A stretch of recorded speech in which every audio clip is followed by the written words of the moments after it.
Hello friends, welcome to Maruti academy channel. હું જયદીપ ગોંડલિયા આપ સૌનું હાર્દિક સ્વાગત કરું છું. વાલા મિત્રો, કેમ છો બધા? આશા રાખું બધા લોકો મજામાં હશે.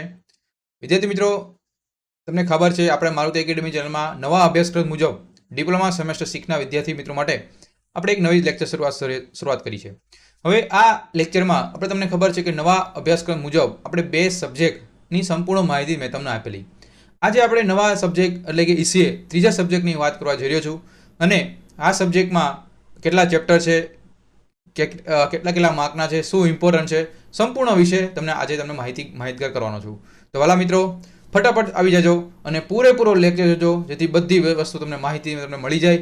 અને હજુ સુધી તમે મારુતિ એકેડમી ચેનલને સબસ્ક્રાઇબ ન કર્યું હોય તો ફટાફટ સબસ્ક્રાઇબ કરી નાખજો અને બાજુમાં આવેલું બેલ આઇકન છે એને પ્રેસ કરી દેજો, જેથી બધી નોટિફિકેશન તમને મળે છે. તો ચાલો વિદ્યાર્થી મિત્રો, ટાઈમ બગાડ્યા વગર ફટાફટ લેક્ચરની શરૂઆત કરીએ. તો વિદ્યાર્થી મિત્રો, આજે જે નવો જ એક સબ્જેક્ટ છે એનું નામ છે ECA, એટલે કે એનર્જી કન્ઝર્વેશન ઓડિટ. શું છે ભાઈ? Energy conservation audit. તો ભાઈ આ સબ્જેક્ટ છે, આ સબ્જેક્ટમાં આપણે શું છે, આ સબ્જેક્ટમાં શું કરવાનું છે? તો ભાઈ આ સબ્જેક્ટ આપણા માટે બહુ અગત્યનો છે, રિયલ લાઈફમાં પણ અગત્યનો છે. કેમ? કારણ કે ભાઈ એનર્જી છે, એ એનર્જી કોઈ પણ એનર્જી હોય એની તમે બચત કરો છો, બરોબર? તો બચત કેવી રીતે આપણે કરી શકીએ એકચ્યુઅલમાં, અને રિસેન્ટ ટ્રેન્ડ્સમાં ઇન્ડિયામાં આપણે કેવા પેરામીટર છે એનું કેવી રીતે એનર્જી કન્ઝર્વેશન થાય છે. સાથે સાથે એનર્જી કન્ઝર્વેશન મારે કરવું હોય તો મારે ઇલેક્ટ્રિકલ ઇક્વિપમેન્ટ કેવા વાપરવા જોઈએ, આ બધી વસ્તુ આપણે આ ચેપ્ટરમાં એટલે કે આ સબ્જેક્ટમાં આપણે ભણવાના છે. તો સૌથી પહેલું ચેપ્ટર આપણા સિલેબસમાં છે એ છે એલિમેન્ટ્સ ઓફ એનર્જી કન્ઝર્વેશન. એ 10 માર્કનું ચેપ્ટર છે કે ભાઈ એનર્જી કન્ઝર્વેશન કરવું છે તો એવા કયા એલિમેન્ટ છે, કયા પેરામીટર છે સૌથી અગત્યના, તો એ આ ચેપ્ટરમાં ભણવાનું છે. અને આ સબ્જેક્ટ છે એ આ સબ્જેક્ટ 4 ક્રેડિટનો સબ્જેક્ટ છે, એટલે IMP બની ગયો આપણે માટે. અને આ સબ્જેક્ટ બહુ ઇઝી છે, થરલી છે, માત્ર ને માત્ર નથી એટલી બધી ફિગર આવતી નથી, એવા કંઈ મોટા એક્સપ્લેનેશન આવતા, એટલે ઇઝી છે અને યાદ પણ તમે રાખી શકો. જો તમે મારી સાથે જોડાઈ ગયા છો એટલે તમને બધું યાદ પણ રહી જશે, એટલે એક પણ એક્ઝામમાં તમને એક પણ ડાઉટ પણ નહીં રહે અને સારામાં સારા GTમાં તમે માર્ક લાવી શકશો. બીજું ચેપ્ટર છે energy efficient technology in electrical system. કે ભાઈ ઇલેક્ટ્રિકલ સિસ્ટમ છે એમાં મારે એનર્જી ઇફિશિયન્ટ ટેકનોલોજી કઈ, તો એ 18 માર્કનું ચેપ્ટર છે. પછી techno economic evolution of energy conservation project. આ શું છે? આ શબ્દ શું છે ભાઈ? ટેકનો ઇકોનોમિક, નવો એક શબ્દ એવો. તો વાલા મિત્રો, જો આવા શબ્દો સમજવા હોય ને તો તમારે લેક્ચર જોવો પડશે. અને એવો મસ્ત છે કે ભાઈ કે ટેકનો ઇકોનોમિક છે શું સમજો છે, તો એ નેક્સ્ટ લેક્ચરમાં આપણે ભણશું. કે જ્યારે હું તમને આ ચેપ્ટર ભણાવ્યું, ચેપ્ટર નંબર 3, બરોબર, કે આ ચેપ્ટર નંબર 3માં ટેકનો ઇકોનોમિક શું છે, એ ઇવોલ્યુશન શું છે ભાઈ એનર્જી કન્ઝર્વેશનનું, અને કેવા પ્રોજેક્ટ છે એ આપણે આ ચેપ્ટરમાં ભણશું. અને આ ચેપ્ટર 14 માર્કનું છે, એટલે આ ચેપ્ટર આપણી માટે બહુ ઇમ્પોર્ટન્ટ બની ગયું છે. પછી chapter number 4 energy conservation in power generation, transmission and distribution.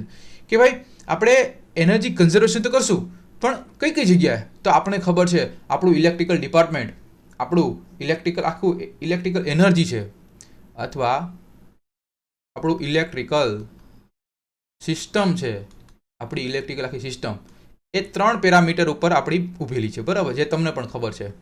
શું છે? જનરેશન, ટ્રાન્સમિશન અને ડિસ્ટ્રીબ્યુશન, બરોબર. જ્યાંથી કોઈ પણ હવે જનરેશન કેમ થાય જે તમને ખબર છે કે ભાઈ કોલ, ન્યુક્લિયર, પછી વિન્ડ, સોલાર, હાઇડ્રો, જીઓ. તો આ બધા જે એનર્જી સ્ત્રોતો છે અને અલગ અલગ. હવે એમાં 2 પ્રકારના હોય, તમને ખબર છે, રિન્યુએબલ અને નોન રિન્યુએબલ એનર્જી સોર્સિસ, બરાબર. તો આ બધા એનર્જી સોર્સિસનો ઉપયોગ કરીને અને હું ઇલેક્ટ્રિસિટી જનરેટ કરું છું. એટલે ઇલેક્ટ્રિસિટી જનરેટ થઈ જાય પછી શું કામ છે કે પછીનું મારું કામ છે ટ્રાન્સમિશન, કે પાવરને મારે ટ્રાન્સમિટ કરવો છે. તો ભાઈ પાવર ટ્રાન્સમિટ કરવો છે તો પાવર ટ્રાન્સમિટ કેવી રીતે થઈ શકે? તો ભાઈ તો આપણે ખબર છે કે 66 kV આવે, 132 kV આવે, બરાબર, 220 kV આવે અને 600 અબોવ ગ્રેટર દેન 600 kV. તો વાલા મિત્રો આવા, અને સૌથી પહેલાં 11 kV, પર 11 kV પણ આપણે આવે છે. તો ટ્રાન્સમિટ છે, એ ટ્રાન્સમિટ આપણે એટલા વોલ્ટેજ આપણે પાવરને ટ્રાન્સમિટ કરીએ છીએ. શું આપણા ઘરે 11 કેવી આવે, 66 કેવી આવે? ના સાહેબ, તો આપણા ઘરે આવે 220 વોલ્ટ. શું આવે? 220 વોલ્ટ અથવા 440 વોલ્ટ. કેમ કે 220 છે એ આપણે રેસિડેન્શિયલ પર્પઝ માટે છે અને 440 આપણે કોઈ પણ ઇન્ડસ્ટ્રી છે એના માટે જનરલી યુઝ કરતા હોય. એટલે આપણે સિમ્પલ ભાષામાં કહીએ કે આ સિંગલ ફેઝ છે અને આ 3 ફેઝ માટે આપણે જનરલી યુઝ કરતા હોઈએ છીએ. તો આ ટ્રાન્સમિશન છે. તો ભાઈ જનરેશન, ટ્રાન્સમિશન અને ડિસ્ટ્રીબ્યુશન, જનરેશન, ટ્રાન્સમિશન અને ડિસ્ટ્રીબ્યુશન એટલા સમયગાળા દરમિયાન આપણે શું કરવાનું છે કે ભાઈ આ પાવર ટ્રાન્સમિટ કેવી થાય, એમાં એનર્જી ઇફિશિયન્ટ કેવી રીતે થતું છે, તો એ આપણે જોવાનો છે. ખ્યાલ આવી ગયો? તો ચાલો આપણે જોઈએ. તો મિત્રો, આવી રીતે તમે જોયું કે જનરેશન, ટ્રાન્સમિશન, ડિસ્ટ્રીબ્યુશનમાં આપણે જે એનર્જી કન્ઝર્વેશન આવી રીતે થાય છે. તો એમાં પછી આપણે કયા કયા પેરામીટર આવતા છે એ આપણે ડીપમાં આપણે ચેપ્ટર નંબર 4માં ભણશું અને એ 14 માર્કનું ચેપ્ટર છે. ચેપ્ટર નંબર 4 કે જેનું નામ છે એનર્જી ઓડિટ, એ પણ 14 માર્કનું છે.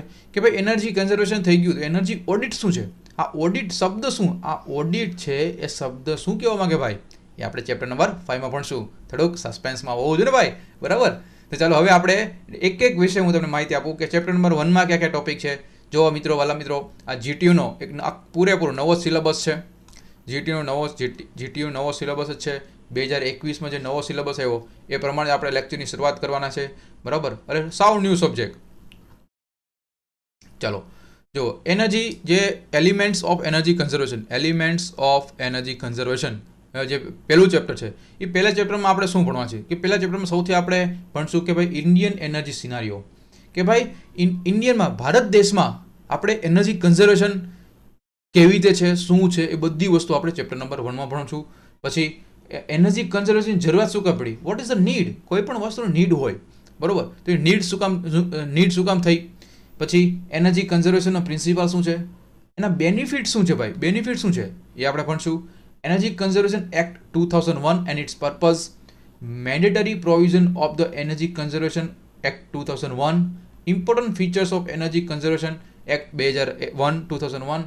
હવે 2001નો જે એનર્જી કન્ઝર્વેશન એક્ટ છે એમાં કેનો સમાવેશ થાય છે, તો ભાઈ standards and labelling SNL, demand side management, energy conservation building code ECBC, designated consumer અને Bachat lamp Yojana BLY, star labelling, need and benefits, economic aspect and environment aspect for energy conservation. તો આ જે પહેલા ચેપ્ટરમાં છે એટલા ટોપિક આપણે ભણવાના છે. આનો વસ્તુ તમે સમજાવશો. સ્ટાર લેબલિંગ શું છે કે કોઈ પણ ફ્રીજ હોય, બરાબર, એ ફ્રીજમાં એ તમે સ્ટાર જોયેલા છે 1 2 3 4 5, તો આપણે જનરલી એમ કહીએ 5 સ્ટાર વાળું લ્યો, 4 સ્ટાર વાળું. શું કામ? કે જેટલી સ્ટાર વધારે એટલું જ એમાં એનર્જી કન્ઝર્વેશન થાય, એનર્જીની બચત થાય. પર એ શું એવું શું આવતું છે, સ્ટારમાં શું હોય, તો એ આપણે આ ચેપ્ટર નંબર 1માં ભણશું, બરાબર? ચેપ્ટર નંબર 2 નામ છે energy efficient technology in electrical system, કે એમાં આપણે ભણશું કે ભાઈ ઇન્ડક્શન મોટર એન્ડ એડવાન્ટેજીસ. તો ઇન્ડક્શન મોટર આપણે કેવી વાપરવી જોઈએ, એનર્જી ઇફિશિયન્ટ વાળી વાપરવી જોઈએ, તો એ ભણશું. પાવર ફેક્ટર ઇમ્પ્રુવમેન્ટ કરવા જોઈએ, બરાબર? પાવર ફેક્ટર ઇમ્પ્રૂવ તો મને શું ફાયદા મળે એ ભણશું. પાવર ફેક્ટર ઇમ્પ્રુવમેન્ટ કરવા હોય તો મને કઈ ટેકનિક છે, તેમાં સ્ટેટ કેપેસિટર યુઝ કરો, સિંક્રોનસ કન્ડેન્સર યુઝ કરો, ફેઝ એડવાન્સર યુઝ કરો, બરાબર? આના ન્યુમેરિકલ્સ આવે છે પણ એક્ઝામમાં પૂછાતા નથી. ઓટોમેટિક પાવર ફેક્ટર કંટ્રોલર્સ આવશે, મેક્સિમમ ડિમાન્ડ કંટ્રોલર આવે, energy conservation by variable speed drive, need of energy efficient transformer, energy efficient વાળા ટ્રાન્સફોર્મર પણ આવે, બરાબર? એ આપણે જોશું કેવા હોય. Comparison between conventional transformer and energy efficient transformer, બે ટાઈપના, જેમ કે આ સાદું ટ્રાન્સફોર્મર છે અને આ એનર્જી ઇફિશિયન્ટ ટ્રાન્સફોર્મર છે, તો આ બેમાં શું ડિફરન્સ છે ભાઈ, તો એ આપણે ભણવાના છીએ. પછી advantages of amorphous transformer, transformer loss reduction technique, energy efficient luminaries એટલે કે CFL અને LEDનો શું યુઝ કરવો જોઈએ, advantages of electric ballast and fan regulator અને ગુડ લાઇટિંગ પ્રેક્ટિસ. તો આ બધી વસ્તુ આપણે ચેપ્ટર નંબર 2માં ભણશું, એ એનર્જી ઇફિશિયન્ટ કેવી રીતે થઈ શકે. ચેપ્ટર નંબર 3 એનું નામ છે techno economic evolution of energy conservation project. શું છે ભાઈ એમાં? તો અલગ અલગ આપણે પ્રોજેક્ટ વિશે માહિતી આપશે તમને. Depreciation and methods of calculate, કે ભાઈ એનર્જી ઇફિશિયન્ટ મારે છે તો એમાં આ ટેકનો ઇકોનોમિક, કે ભાઈ પૈસા, અપના પૈસા, મની, બરાબર? તો પૈસા મારે કેવી રીતે બચત કરવા, તો એની અલગ અલગ મેથડ છે, 4 મેથડ છે, બરાબર? તો એમાં straight line method, sinking fund method, diminishing method અને અલગ અલગ એના ન્યુમેરિકલ દાખલા છે, બરાબર? તો આમાં મેઇન વસ્તુ 3 મેથડ, આ 3 મેથડ છે. 3 મેથડમાં દાખલા પૂછે છે, ન્યુમેરિકલ્સ આવી શકે ભાઈ, યાદ રાખજો. આના ન્યુમેરિકલ્સ આવશે. પછી economic analysis, payback period, return of investment. તો આ બેના રિટર્ન ઓફ ઇન્વેસ્ટમેન્ટ એટલે કે ROI, પેબેક પીરિયડ, કેટલા સમયમાં પૈસા મને પાછા મળશે. તો આના પણ ન્યુમેરિકલ્સ પૂછાય છે.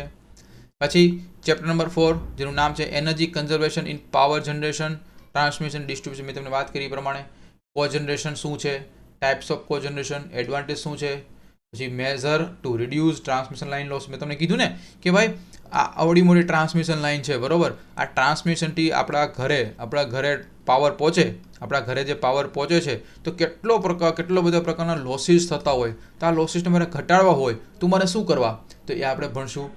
Energy conservation by demand side management, reconstruction in tariff. તો ટેરિફ શું છે, સૌથી પહેલો અહીં શબ્દો આવશે ટેરિફ, બરોબર. ટેરિફ શું છે, ટાઈપ્સ ઓફ ટેરિફ, કેટલા પ્રકારના ટેરિફ આવે એ પણ આ ચેપ્ટરમાં આપણે ભણશું. અને છેલ્લું ચેપ્ટર 5મું ટાઈપ એટલે કે એનર્જી ઓડિટ. તો એનર્જી ઓડિટ શું છે, એના બેનિફિટ શું છે, types of energy audit, methodology, એનું સ્ટ્રક્ચર આપણે ભણશું. પછી એનર્જી ઓડિટ રિપોર્ટ આપણે ભણવાના છીએ. પછી એનર્જી ઓડિટ ઇન્સ્ટ્રુમેન્ટ, કે પ્રકારના ઇન્સ્ટ્રુમેન્ટ આવે, અને રોલ્સ અને રિસ્પોન્સિબિલિટી એનર્જી ઓડિટર. કોઈ પણ એનર્જી ઓડિટ કરવા હોય એને ઓડિટર કહેવાય. તો એની શું જવાબદારી બને અહીંયા, તો એ પણ આપણે ચેપ્ટર નંબર 5માં આપણે ભણવાના છીએ. તો વાલા મિત્રો, આ થયા ટોટલ મેં તમને કીધું એ પ્રમાણે મેં તમને ભણાવ્યું. ટોટલ 5 ચેપ્ટર છે. આ પાંચ ચેપ્ટરમાં આપણું ECA કમ્પ્લીટ થશે. તો વાલા મિત્રો, આ પાંચ ચેપ્ટર બહુ ઇઝી છે. જે ન્યુમેરિકલ છે એ તમને ન્યુમેરિકલ્સ પણ શીખવાડવાનું છું. બહુ ઇઝી ન્યુમેરિકલ છે. ખાલી એક વખત શીખડાવું એટલે તમે GTમાં બધા ન્યુમેરિકલ ડાબા હાથે લખવાનું મને કહેજો. એટલા ઇઝી ન્યુમેરિકલ, ખાલી એક જ મેથડ યુઝ કરવાની એટલે બધા ન્યુમેરિકલ સુપડા સાફ થઈ જાય, બરાબર. તો લેક્ચર કેવો રહ્યો એની કમેન્ટ બોક્સમાં તમે મને કમેન્ટ આપજો. અને હજી સુધી મારુતિ એકેડમી ચેનલ સબસ્ક્રાઇબ ન કરી હોય તો ફટાફટ સબસ્ક્રાઇબ કરી નાખજો.